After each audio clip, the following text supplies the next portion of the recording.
USA! USA! USA! Hello and welcome to the Frost Seymour Experience. I'm Nick Frost. And I'm Paul Seymour. How's it going, my American friend? Not too bad, Paul. You might notice we're both wearing hats today in honour of the US election, which is happening this evening. We are indeed, The second yes. biggest event of the day, of course, with the first biggest being our podcast. Of course, loads of people are tuning in around the world to watch this before the elections kick off later on. So, yeah, it's been eventful. Very much a pre-show, really. Definitely so. All right. Let's take a look at this week's results. Indeed, yes, will. Okay, so we'll start off at the very bottom, of course. We've got Wolves 2, Crystal Palace 0.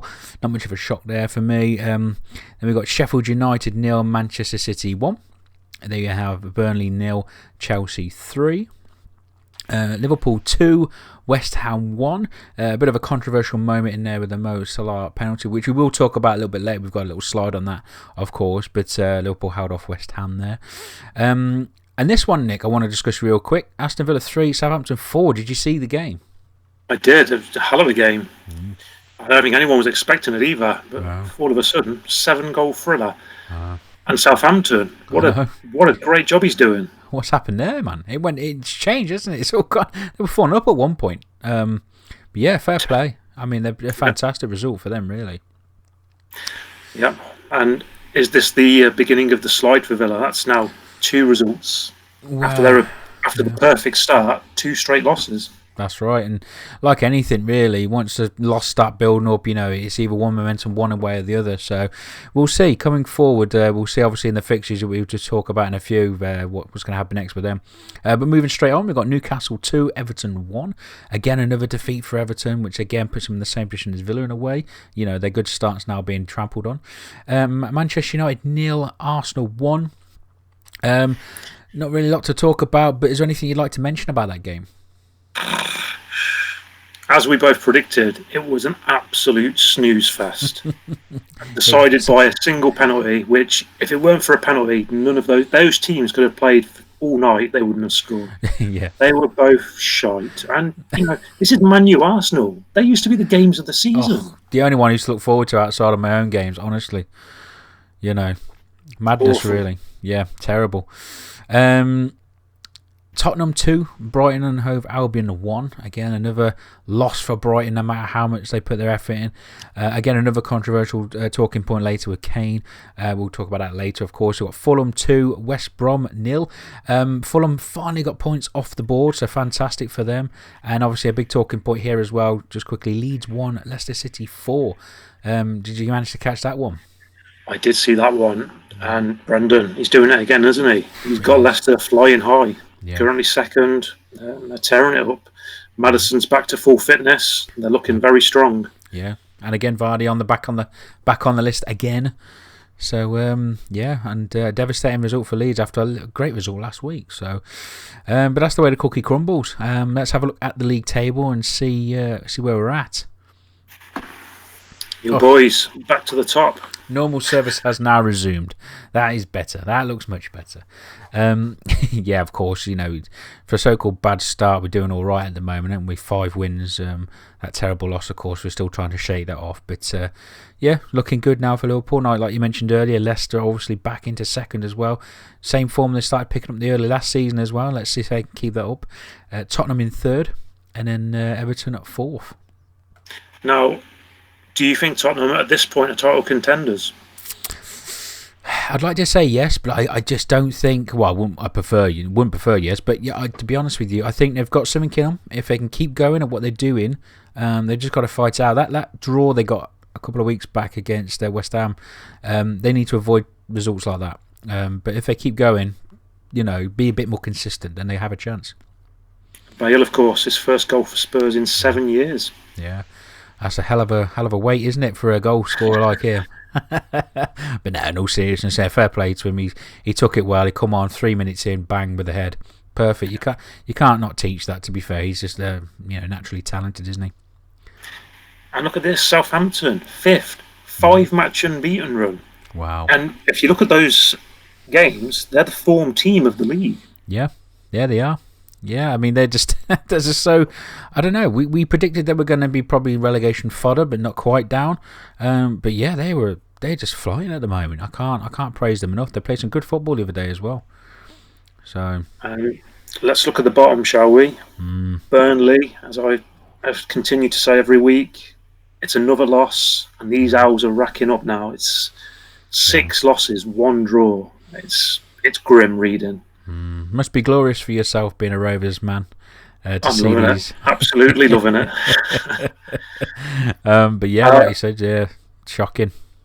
But the big shock for me was Fulham getting 3 points. I mean, I didn't see them winning a game this season. Not only did they get the win, they're out of the relegation zone. I know, finally. Out of the bottom 3 for the first time. I mean, yeah, I mean, they, to be fair, you watched them play. I watched them play against West Brom slightly, and I tell you what, they played really well against West Brom. It looked like a bit of a different team. Like they seemed to up themselves for that game. So fair play to them. Yeah, out of the relegation zone and back up again. I thought Sheffield United were a bit unlucky this week, just losing a 1-0. They played really well against Man City, but couldn't quite get over the line. Sheffield, they're looking a bit like Brighton to me. They're playing really well in games and still losing them. Yeah. And if that continues, there's only one thing that's going to happen. Yeah. Well, because again, Brighton, they played really well against Tottenham, and again they've lost. It's too much, isn't it? You've got to turn them around. They've got to be results. You know, you can't keep going on like that. But then obviously more glorious reading there. 6th from bottom. The relegation party is nearly on the way next year, just in time for when this virus is over, hopefully. We should all be out celebrating that if that happens. So, for just listeners, that's Manchester United 6th from bottom. Yeah. It looked like they were going to get a point for a long time against Arsenal in their relegation battle, but it wasn't to be. It's glorious, isn't it? You know, if there's any Man United fans watching this, they probably think, look at these 2 tyrants, you know. But at the end of the day, we had decades of ridicule from United fans, so this is us just getting a little bit of sweetness from this. Indeed. And Leeds starting to slip down the league, 12th, but we both called it. It's probably going to be, you know, anywhere from 8th to 14th. They're probably going to finish mid-table, and I'll be happy with that. Yeah, I think so, especially straight back up into the league. But as you can see, if you look at the mid-table teams, Man City like 11, you know, another 3 points for them, and they're up to like 3rd, depending on goal difference. So at the moment, anything can happen around about that area. Yeah, it's very tight. We should say Wolves, they've started to look good, 4-game unbeaten run, and they've moved up to 6. Yeah. Just what they needed, really, after that poor start. So, yeah, they're starting to look good themselves now. Obviously, they were looking at Jota and thinking, God, we've lost. Where's he come from? You know, because after a few bad results with him in the team last season. But he's starting to, you know, work wonders, and so are they. So, fair play to him. Yeah. Of course, he got his first league goal, I believe, for Liverpool at the weekend. He did indeed, yeah, and followed with a hat-trick tonight, of course. So Wolves fans definitely looking on thinking, oh, God, what the hell was this? But, you know, they seem to be coping all right. Only 2 losses, nothing to cry about just yet. Okay, let's have a look at the next round of fixtures. Round 8, we'll just quickly whiz through them. So we've got Brighton, Burnley. That's a big relegation battle there. As the old adage goes, it's a relegation 6-pointer. Good chance for Brighton here to put that performance into points. Yeah, you'd hope so, and you'd think they'd probably be looking at this game thinking we have to get 3 points here. Yeah, definitely. And then we've got Southampton home to Newcastle. Current form, can't see anything but a Southampton win. Interesting game. Now this is an interesting game for me. Everton, Man U. A couple of weeks ago, you'd think Everton are going to walk this now. Yeah. But they've just lost 2 in a row. Man U are in bad form. I'm going to call it now. It's going to be my drab 0-0 of the week. It's either 0-0 or 5-5 or some daft. Yeah, I can't say anything past a draw here, to be honest. I can't pick out of either of them. I think going on form, at the moment, Everton are down, but obviously Man United have been down for quite a while. So I think if anyone is going to win, Everton will pip it. Yeah. And then we've got Palace at home to Leeds. It's probably going to be a tightly fought game. Yeah. I think Leeds might nick it, maybe 2-1. I think so.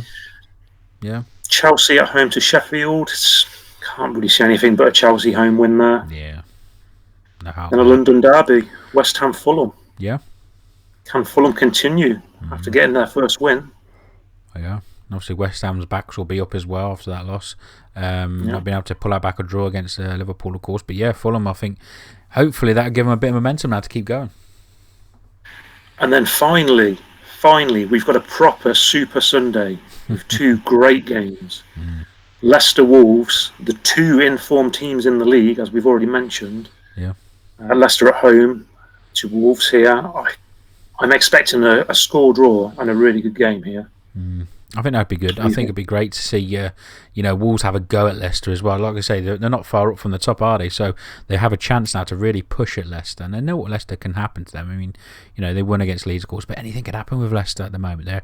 They can drop points, so interesting. They're inconsistent, but again, the points on the board. Yeah. And then the big one, Man City Liverpool. Whew. Wow. I mean, it depends, because I was watching Liverpool tonight. They seemed to play better. They weren't scraping bar like they were the past couple of games. But then, Man City aren't looking convincing either, to be honest. Not a great start for them either. But, anything could happen in this game. I just hope we don't get battered 4-0 like we did. Was it 4-5-0, whatever it is, end of last season.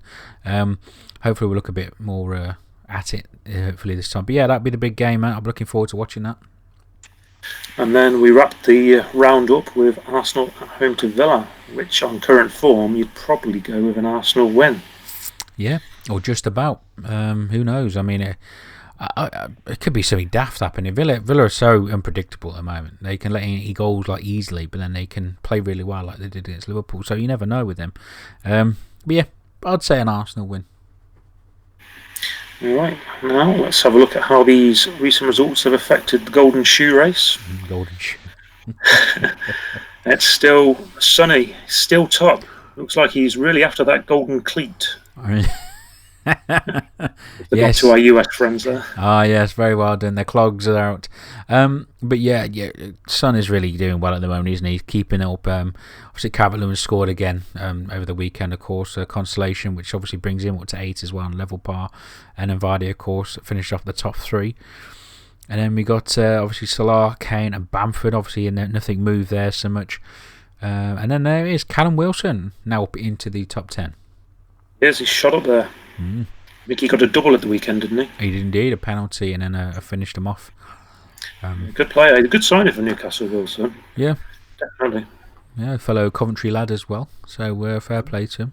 Good to see him doing well. And then we got Super Jackie Grealish. Yeah. In at 10, 4 goals and 4 assists. Yeah. Can't seem to get in the England squad though. I know. Is that right? I don't think so. But do you know what? It's something about him and Southgate. Apparently, go back to the youth years.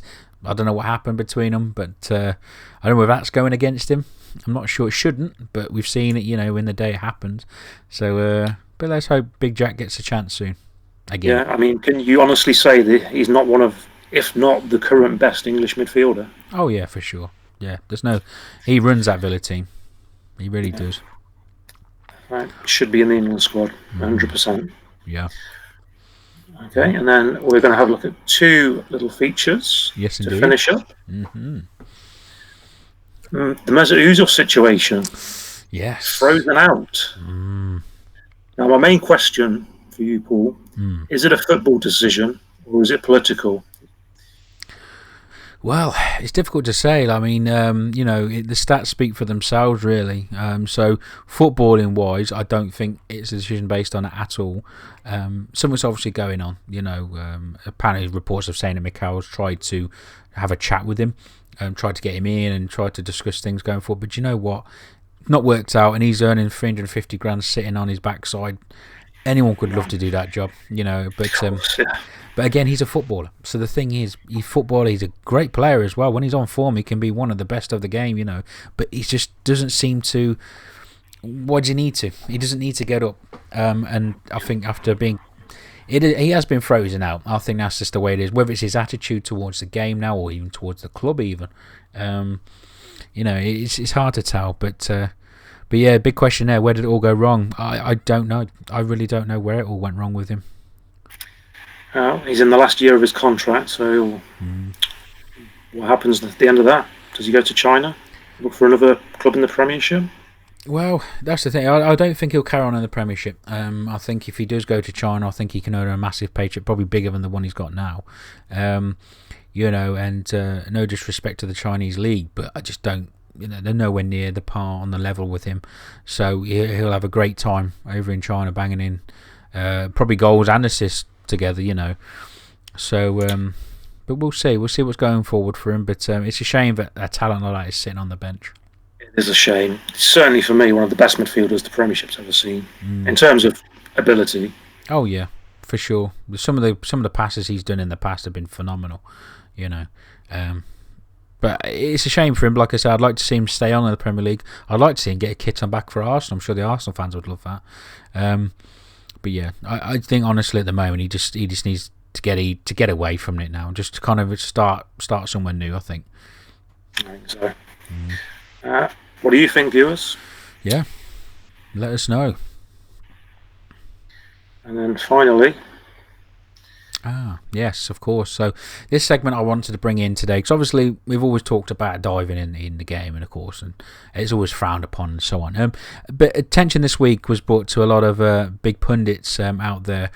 Some of us were saying that obviously when Mo Salah went down, obviously it was diving, it was cheating, and trying a way to con the ref. And then you've obviously got someone like, say, Harry Kane, who, not in this particular picture, but is probably one of them as well, where he's used his tactical way to draw a foul, and they see that as acceptable. So the question is it tactical genius or is it outright cheating? That is my question to you, Nick. What would you, looking at it from a football fan, what was your opinion? I mean, it's cheating, isn't it? There's no two ways about it. It's if you're caught diving, it's a yellow card. It's cheating. Yeah. You'd hope, VAR would have put an end to it, but if anything, they seem to be trying more to dive and just play on it, just dive into the foot and go over. There's contact, so it's a foul. Well, not necessarily, but what do you do? What's the answer? I'm not sure. Yeah, I mean, there's a couple of things, I would discuss, obviously, back in the 90s, even before that, the fouls that fly in, and they wouldn't even be yellow cards, they wouldn't even be fouls, they were just good old-fashioned football. Whereas now, of course, the players are very, very protected, especially goalkeepers. They're especially protected, in my opinion. And I think, the thing is, the referees turned around and said, if you can't go down, if you don't go down, then I can't give you anything. And as much as Mo did go down a little bit too easily there, I also think that him and even Mane in the past have rode out tackles. I'm just picking out two Liverpool players because I watch them more, but they've rode out tackles when they've been hacked at, and they've carried on, they've stayed on their feet when it possibly should have been a foul. But the referee hasn't given it because they've stayed on their feet. So yeah, it's not tactical genius at all. I think the whole thing is, you're trying to cheat, regardless how you're doing it, and that goes for anybody, including Harry Kane or anyone else. He can lather up all he wants, you can butter it up, but it won't make an ounce of difference. It's still cheating, and it just seems a shame that the big pundits are getting paid big money to commentate on that and to call it a genius move, and it's just like, it's a joke. It's a joke. So yeah, a bit heated about it. Don't like cheating in the game, but yeah. What do you think? Did Salah dive? Did Kane dive? Were they both caught? Let us know in the comments. Yeah, please let us know and tell us what you think, if diving should be acceptable in this game, just for tactical progress, I suppose you can call it. But one last thing to discuss this week, Paul. Sure. Did you catch the Tottenham game, the Brighton Tottenham game? I did indeed. Yes. So, Brighton's goal, the foul in the lead up to it. Yeah. Mm-hmm. Was it a foul? I mean, it looked like a foul to me. Yes, definitely. It goes both ways. I'm not pinpointing just Kane because he plays Tottenham or anything like that. Honestly, that was a stone cold foul. And the thing is, even after the goal was scored, the referee still went back and never changed his mind. It wasn't the first time he never changed his mind. He went with it. And I think, if anything, he'd been okay to change his mind for that. It just seems like even the refs. A lot of people are saying it's the ref has realised he's made a mistake and doesn't want to acknowledge it on the big screen, so he's just not changing it. That's right, and it could have even been a thing earlier from when that happened to Kane. He probably thought, well, I probably shouldn't give it, but what do I do? Referees have been known to do that in the past as well. They won't admit it, but if they give away, a bit of a crazy, a card or a red sending off or something else happens with the opposite team, and they seem to let it slide a little bit to kind of equal it out a bit. So that could have been it as well, but. I mean, I can't blame Lamptey to go on and score because that's what he does, and he had a big smile after it, and I thought, fair play, but ultimately it should have been a foul. Yeah. And I think that's about all we've got time for this week. Yes, indeed. Yeah, so it's been a great chatting to you, Nick, and again, we hope with all those good fixtures coming up forth next week, we look forward to that. And obviously, if you're in England, we're all in lockdown this week, so please let us know what you're going to be doing with your time off, if you have any time off, of course. And yeah, that's pretty much it. Okay, thanks everyone. Stay safe. Yeah, take care of yourselves. Yeehaw! Yeah.